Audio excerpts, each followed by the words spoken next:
அவங்கள்ட்ட எவ்வளவு பெரிய வல்லமை இருக்கு, ஆட்சி இருக்கட்டும் சக்தி இருக்கு, இருக்கட்டுமே. தேசிய அளவுல சும்மா விட்டுருவாங்களா அப்படி சும்மா எடுத்துக்கோங்கன்னு? சும்மா விட மாட்டாங்க. ஏகப்பட்ட பணத்தை எல்லாம் எடுத்து விடுவாங்க தான். ஒன்றும் நடக்காதான்னு. How do you face that might? எவ்வளவு மாநிலங்கள்ல அவங்க ஆகாததெல்லாம் செஞ்சிருக்கிறாங்கன்னு பாக்குறோம். தமிழ்நாட்டுல அமித்ஷா எவ்வளவு வந்து போறாருன்னு பாக்குறோம். ஆமாம். அவ்வளோ சுலபமா செமிஃபைனல்ஸ்லயே அவுட் ஆறவங்களா அவங்க? என் நண்பர் ஒருத்தர் வேடிக்கையாக சொன்னார்.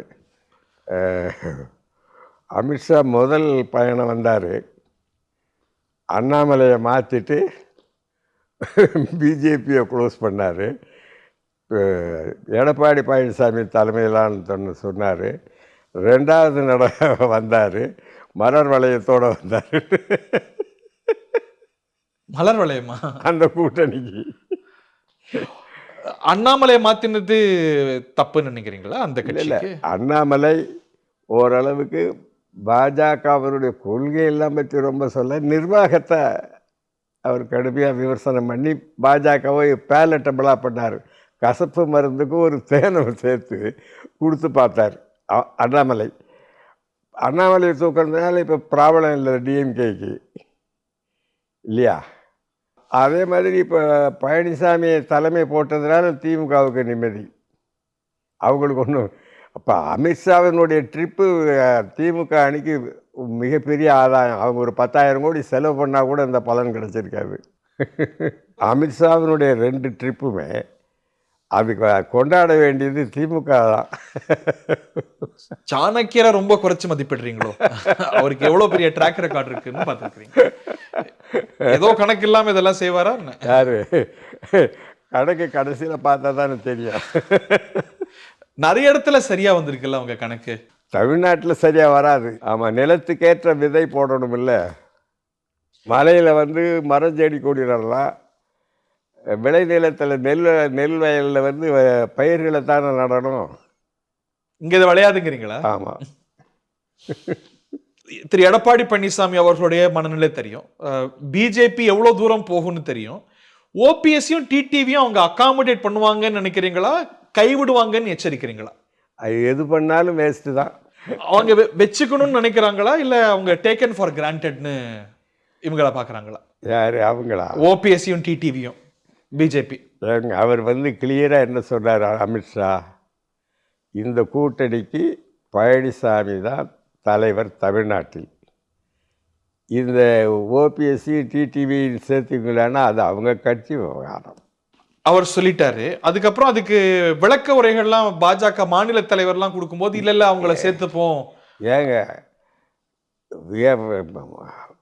ஃப்ரம் ஹார்ஸ் மவுத் அது வந்துட்டு சொல்ல வேண்டியவங்க சொல்லிட்டு போயிட்டாரு. உங்க அசஸ்மெண்ட் ஓபிஎஸ் டிடிவி அவங்க கைவிட்டுட்டாங்க அப்படின்னு? எப்போவோ விட்டுட்டாங்க. நான் டிடிவியை சொல்ல முடியாது, ஓபிஎஸ் கிட்ட நான் சொல்லிட்டேன். ஈரோடு கிழக்கு இடைத்தேர்தலில் என்ன நடந்ததுங்கிறத சொல்கிறேன் உங்களுக்கு. உச்சநீதிமன்றத்தில் வழக்கு நல்லா போயிட்டு இருந்தது. உச்சநீதிமன்றத்தில் இந்திய அரசு தலையிட்டு அவங்கள ஒரு தீர்ப்பு வழங்க சொல்கிறாங்க. ஆமாம், உச்சநீதிமன்றம். தான் அதுக்கு பொறுப்பேற்றுக்கணும். நான் சொல்கிறேங்க, கரெக்ட், நான் பொறுப்பேற்றுக்கிறேன். என்ன தீர்ப்பு வழங்குறாங்க உச்சநீதிமன்றம்? நாங்கள் நினச்சோம் அந்த இடைத்தேர்தலுக்கு பிறகு தான் தீர்ப்பு வரும்னு முதல்ல எல்லாம் சொன்னாங்க உச்சநீதிமன்றத்தில். அதுக்கப்புறம் அந்த உச்சநீதிமன்ற தீர்ப்பு என்ன தெரியுமா? ஏடிஎம்கே ஒரு பெரிய கட்சி, முக்கியமான கட்சி, எலெக்ஷனில் போட்டியிடணும். அவங்க எலெக்ஷனில் போட்டியிடணும். அதிமுக காரனுக்கு அந்த ஆசை வரல, உச்சநீதிமன்ற நீதிபதிகளுக்கு வருது. ஆகையினால் அவங்களுக்கு ரெட்டை இலை சின்னத்தை இந்த எலெக்ஷனுக்கு தருகிறோம், எலெக்ஷன் கமிஷன் கொடுங்க. அந்த தமிழ் மகன் உசேன் அவன் ஒரு தலைமையை போட்டு அவனை ஒரு ஃபார்மாலிட்டி பண்ணி அவனை அனுப்ப சொன்னாங்க. இதான் நடந்தது. It is a made up thing. நான் அப்போவே சொன்னேன், நீங்கள் பிஜேபியை நம்பி பிரயோஜனம் இல்லைன்ட்டு. அப்போவே ப்ரமோட் பண்ண ஆரம்பிச்சிட்டாங்க பழனிசாமியை. அவன் ஆகா எங்கள் ஏரியா எங்கள் இது அது இதுன்னு சொல்லி இவங்கெல்லாம் யாரும் வரவானா, நானே ஜெயிச்சு காட்டுறேன்னு சொல்லி படுதோல்வி அடைஞ்சாங்க ஈரோடு கிழக்கு. ஆனால் நாடாளுமன்ற தேர்தலில் அவருக்கு பாருங்க, ஆனரபிள் ராமநாதபுரத்தில் நிற்க வச்சு பிரதமரே பிரச்சாரம் நல்லா தானே பார்த்துக்கிட்டாங்க. நான் ராமநாதபுரம் நிற்க வேண்டாம்னு சொன்னேன். ஓஹோ, ஏன்? அவரு இன்னைக்கு நாட்டிலேயே சுயேட்சை வேட்பாளர்ல அதிகமா அவர் ஓட்டு வாங்கினவரா இருக்கிறாருல்ல. ஆமாம். ஆனால் தமிழ்நாடு தழுவிய ஒரு தலைமை பண்பு உங்களுக்கு இருக்குது. அதை போய் ஒரு தொகுதியில் நின்று, அதுவும் நம்ம அமைப்பு இல்லாமல் நின்று தோத்தோம்னா நாளைக்கு சரி வராதுன்னு சொன்னேன். ஆனால் அப்புறம் அவர் முடிவு எடுத்தார். அதான் நான் முதல்ல சொல்லணும், I am only A consultant. முடிவு அவர் கையில தான். அப்படி ஆமாம், முடிவு அவர் எடுத்துக்கிட்டார். இப்போ ஈவன்னா ஐ ஆம் ஒன்லி ஏ கன்சல்டன்ட். ஓபிஎஸ் வந்து நாளைக்கு பிஜேபி வாழ்கன்னு சொன்னான்னு சொல்லுவார். எனக்கு அதை பற்றி கவலை. ஆனால் என்னை பொறுத்தவரை ஐ ஆம் against BJP tooth and nail. இந்த வர்ற தேர்தலில் தமிழ்நாட்டு மக்கள் டோட்டலாக அவங்கள புறக்கணிக்குங்கிறது தான் என்னுடைய வேண்டுகோள். நான் உங்க அட்வைஸா கேட்கல, உங்க அசஸ்மெண்ட்டா கேட்குறேன்.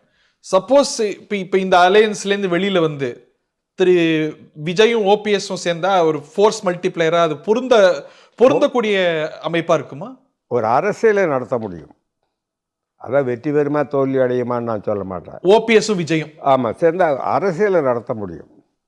ஏன்னா திமுக அலையன்ஸ் ஃபர்மிடபிள் அலையன்ஸ். அது எளிதில் வீழ்த்த முடியாது. எவ்வளோ பேர் சேர்றாங்கங்கிறத பொறுத்து இருக்குது.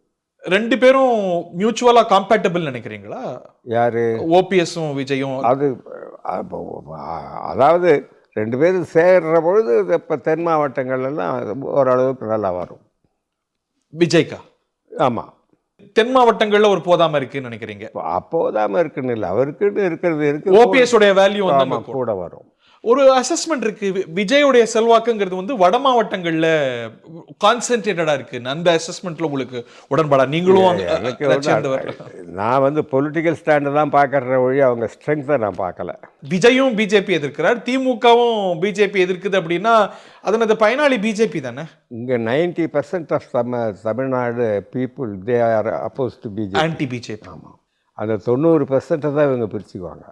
நீங்க இப்போ ஓபிஎஸ் கேம்ப பாக்குறீங்கல்ல, அங்க இருக்க கார்டர்ஸோடைய மனநிலை என்னவா இருக்கு? Bro BJP anti பிஜேபியா?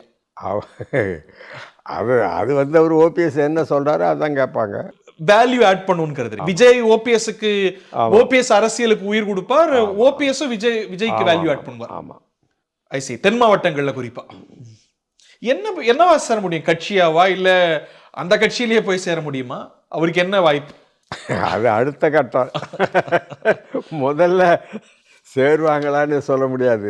சேரது தான் முடிவெடுத்தாதான் அதுக்கு அமைப்பு எப்படி. முந்தைய பேட்டிகள்ல நீங்க வந்து ஹிண்ட் பண்ணியிருந்தீங்க ஓபிஎஸ் வந்து கட்சியை ஆரம்பிச்சிருக்கணும் அப்படின்னு. Do you stand by that assessment? அது வந்து இன்னைக்கு அவருக்கு ஒரு அடையாளம் கொடுத்துருக்கோம்னு நினைக்கிறீங்களா? அதிமுக மேல கிளைமை விட்டுட்டு, லீகல் கிளைம்ஸை விட்டு. அதுக்கு நான் கிட்டத்தட்ட 1 or 2 years முன்னாலேயே, ஆமா, அதாவது டிஎம்கேக்குன்னு ஒரு செக்ஷன், பிஜேபிக்குன்னு ஒரு செக்ஷன், இதெல்லாம் ஹார்ட் கோர் தமிழ்நாட்டில்.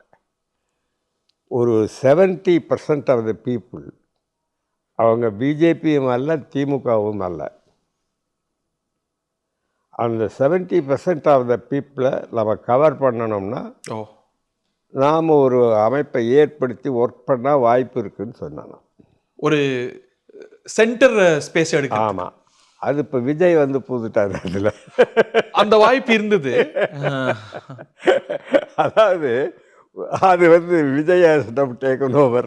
ஐயா, இந்த நிகழ்ச்சியை பார்க்குறவங்க இல்லை கமெண்ட் பண்ணுறவங்க எல்லாம், ஐயா விஜய் கட்சியில சேர போறீங்களா இல்ல அதற்கு வாய்ப்பு இருக்கா முயல்றீங்களான்னு கேட்பாங்க. எனக்கு இதுவே போய் ஒரு கட்சியில சேரணுமா என்ன? அதெல்லாம் I am not concerned. But பாலிட்டிக்ஸை பொறுத்தவரையில் தமிழ்நாட்டுக்கு ஒரு கெடுதல் வந்துடக்கூடாதுங்கிறதுக்காக தான் நான் பிஜேபி அப்போஸ் பண்ணணும்னு சொல்கிறேன் ஒழிய என்னுடைய பர்சனல் கரியரை பற்றி ஐ டோன்ட் கேர்.